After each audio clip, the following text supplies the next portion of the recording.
A continuació, per posicionar-se sobre la proposta de resolució, té la paraula la diputada Marta Moreta del grup parlamentari socialista. Gràcies. Moltes gràcies, president.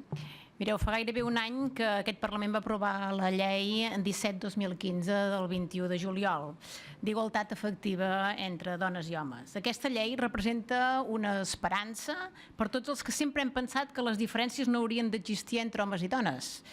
I seria bo i desitjable que no haguéssim de recórrer a aprovar lleis, però som on som i estem satisfets d'aquesta llei.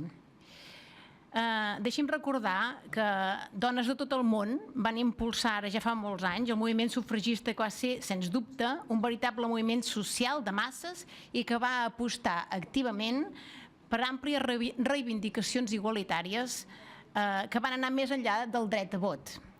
Però tornem a la llei. Què ens trobem un any després d'haver aprovat aquesta llei?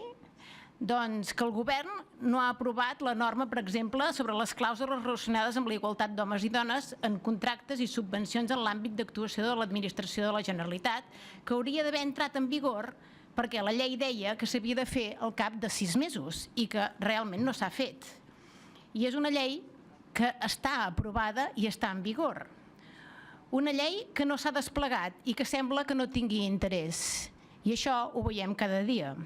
També ens agradaria que en el proper pressupost que hi hagi, o sigui, el que no es va aprovar en el proper, hi hagi una partida pressupostària específica per desplegar la llei d'igualtat, cosa que no hi havia en aquest pressupost anterior que no s'ha aprovat. Esperem que en aquesta ocasió tinguin almenys el detall de que hi hagi pressupost per desplegar aquesta llei, perquè si no anem una mica malament.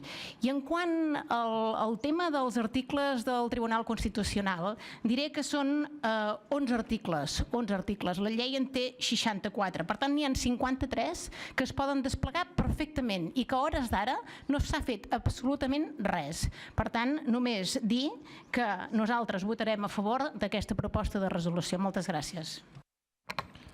Gràcies, diputada.